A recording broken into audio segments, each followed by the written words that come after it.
Halo semuanya, nama saya Muzakil Zuhardi. Saya seorang petani dari Purbalingga, Jawa Tengah.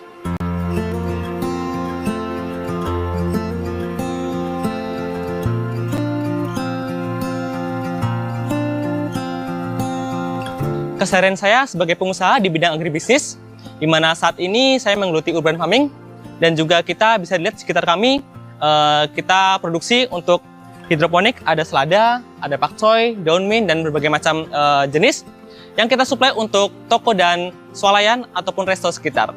Saya bergelut di dunia pertanian sebenarnya sudah lama. Kalau untuk dulu itu, kalau backstory-nya adalah saya kuliah di bidang pertanian di Agroteknologi Unsud, Universitas Jenderal Sudirman, di mana saat itu saya terjun di pertanian karena emang kecintaan saya dengan dunia pertanian dan peternakan. Saya dulu suka menanam dan juga beternak. Pada akhirnya saya milih di pertanian. Nah, di tahun 2019 saya resign dari kerjaan saya dan akhirnya fokus untuk menekuni bidang pertanian. Saya berawal dari konvensional, saya tanam ada cabai, ada bawang merah, ada edamame, dan itu terus berkembang. Namun suatu waktu di tahun 2020 saya berpikir untuk kira-kira apa ya yang berbisnis di dunia pertanian namun tetap sustain untuk penghasilannya. Akhirnya saya berpikir ada lahan terbengkalai, kita aktifkan lahan itu menjadi lahan yang bernilai produktif tinggi, kita bikin greenhouse, kita bikin hidroponik, dan alhamdulillah dari tahun 2020 sampai sekarang kita terus berkembang menjadi salah satu sentra hidroponik di Purbalingga. Sebenarnya kalau sampai saat ini saya juga masih menekuni dunia pertanian konvensional, namun kita fokuskan dari tahun 2020 itu di hidroponik. Kenapa?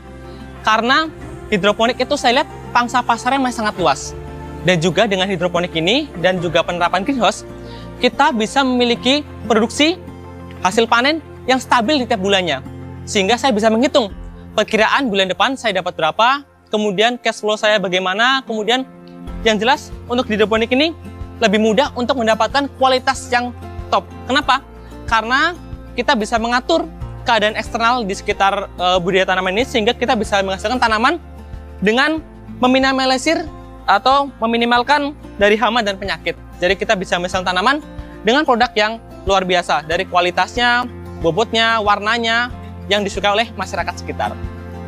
Kita sebagian besar ini sekarang fokus di selada. Kenapa? Karena selada itu merupakan salah satu komoditas yang sangat digemari masyarakat, namun ternyata kebutuhannya masih sangat kurang. Itu yang pertama. Yang kedua adalah selada konvensional yang di lahan-lahan terbuka itu harganya pun cukup mahal dengan kualitas yang mohon maaf kalau secara bentuk, warna dan lain biasanya masih kurang kalau dilihat dengan selada di hidroponik dengan harga yang tidak berbeda jauh. Makanya masyarakat sangat suka dengan selada hidroponik dengan harga yang tidak beda jauh dengan konvensional, namun punya kualitas yang luar biasa. Oleh karena itu kami terus mengembangkan selada hidroponik sehingga sampai saat ini pun permintaan masih kurang seperti itu. Jadi kita belum bisa memenuhi kebutuhan pasar. Ya, jadi di Okazaki Farm ini kita proses dari bibitan, dari biji, kita semai, kemudian dari semai kita pindah ke peremajaan. Dari peremajaan kita pindah ke produksi seperti ini, kita pindah ke produksi yang sampai besar seperti ini. Jadi kalau kurang lebih kita proses dari awal sampai akhir itu ada 40 hari dari tangan kita sampai ke tangan konsumen. Terjun di pertanian memang tidak mudah. Stigma masyarakat yang masih memandang rendah pekerjaan petani itu menjadi salah satu halangan ketika saya awal terjun di pertanian. Apalagi saya dulu terjun di konvensional. Saya mencangkul, mohon maaf saya kotor-kotoran, kemudian saya bisa dibilang hitam ya, karena kan terkena cahaya matahari terus. Itu pasti ada omongan dari sekitar, baik dari keluarga, masyarakat, ataupun lingkungan. Nah, itu yang bikin saya semangat malah. Kenapa? Karena dari hal tersebut, kita masih lihat bahwa orang tuh masih memandang hanya dari luarnya saja. Tapi masyarakat tidak menilai apa hasil yang bisa kita capai di dunia pertanian. Nah, makanya dulu ketika saya mulai di pertanian, sebenarnya banyak sekali cemoohan. Kuliah lama-lama, pulang kok jadi petani. Orang zaman dulu pun tidak sekolah pun bisa jadi petani. Nah, ini yang harus kita luruskan. Karena di pertanian itu sangat luas.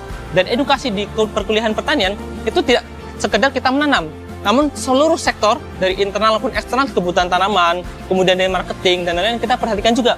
Oleh karena itu, kita menjadi bisnis yang luar biasa. Jadi sektor pertanian itu sektor yang sangat menguntungkan, sangat menggiurkan, dan masih banyak sekali peluang-peluang yang bisa teman-teman dapat di pertanian. Oleh karena itu, ketika dulu saya terjun pertanian dan dicemooh, saya nggak masalah. Namun ketika sekarang seperti saat ini, sudah seperti saat ini, teman-teman banyak sekali yang terinspirasi, bahkan banyak yang ingin diajarin. Nah itu, jadi memang startnya memang kita harus membuktikan dulu supaya bisa menjadi petani. Kira-kira apa yang harus kita lakukan supaya bisa menjadi contoh bagi masyarakat. Nah itu juga yang mendorong saya sehingga tahun ini saya terpilih menjadi Young Ambassador Agriculture di 2025. Kalau dari pertama kita bikin Okazaki Farm itu, tantangan terbesar dulu adalah kita diproduksi. Pertama karena meskipun saya dulu belajar di pertanian, namun kita tidak mempelajari komoditas secara spesifik. Otomatis kita harus trial and error. Nah, itu yang menjadi tantangan kita. Seberapa sabar kita, seberapa teliti kita, supaya bisa menghasilkan produk yang maksimal. Setelah kita produksi maksimal, kita bergelut juga di market. Market ini salah satu kendala terbesar di hidroponik. Karena banyak sekali teman-teman yang, mohon maaf, bisa dibilang beralih atau gulung tikar karena tidak punya market. Padahal sudah mengeluarkan kos besar untuk di hidroponik. Nah, saya menghadapi kendala itu dengan cara apa? Dengan cara dari awal kita belajar di market juga, kita menjalin relasi juga, supaya kita bisa menghasilkan produk yang bagus, namun juga produk kita terserap oleh market. Jadi tantangan terbesar dari pertanian adalah produksi dan market. Namun ketika kita bisa mengantisipasi hal tersebut, maka kita bisa menjalankan bisnis dengan lancar.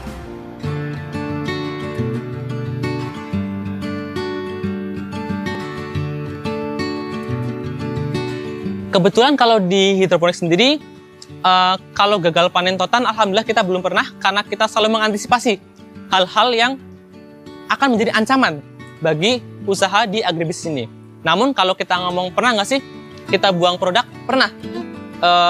Contohnya selada ini, misal selada itu kan juga rentan ya. Jadi kalau kita pernah nih, alat kita rusak, nutrisi kita berlebih, maka ada efek-efek kebakar di daun itu.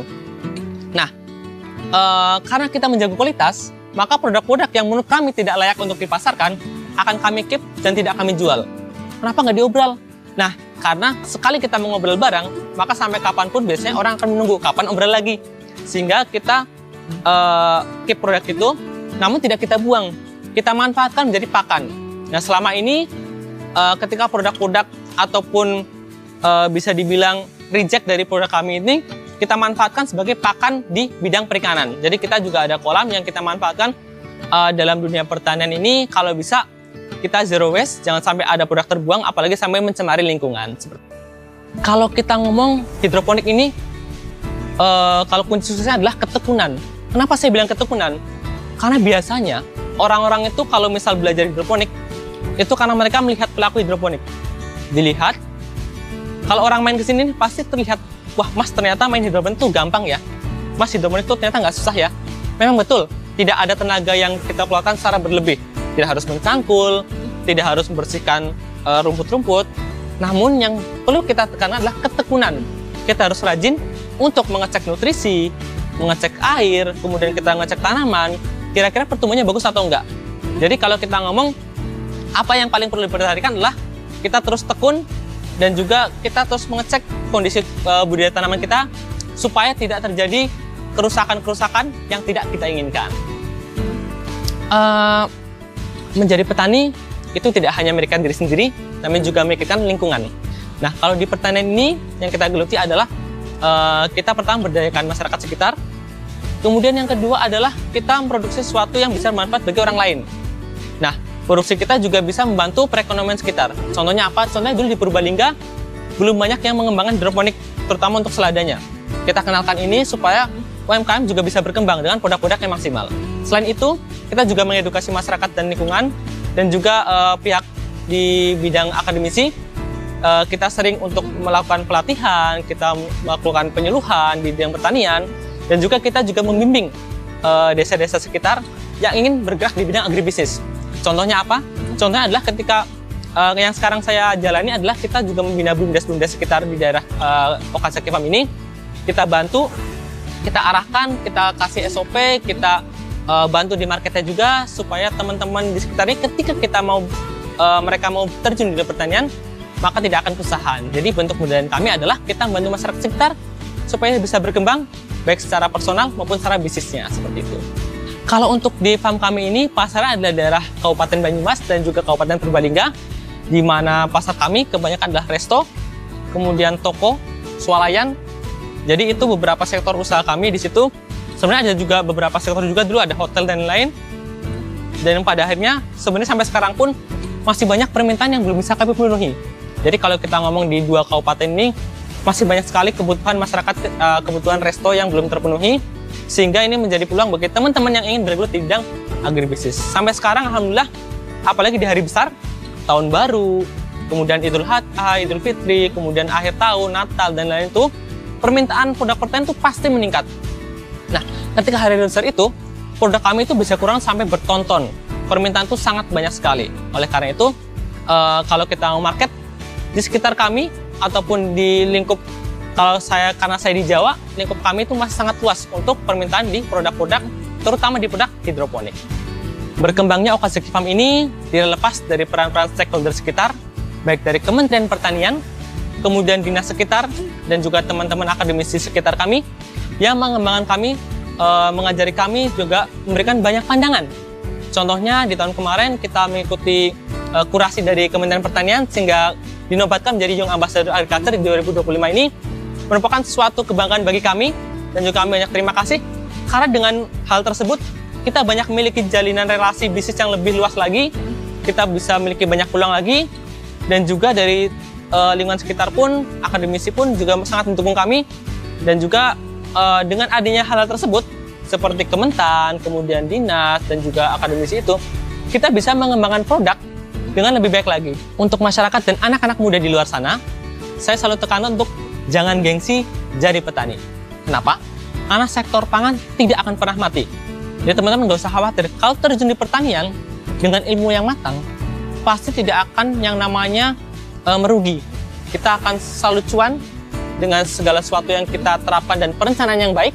Jadi buat teman-teman atau anak muda yang sampai sekarang masih bingung atau mandang sebelah mata bidang pangan ini, maka teman-teman harus lebih melek lagi supaya bisa memanfaatkan peluang-peluang yang ada. Karena kalau bukan kita, siapa lagi?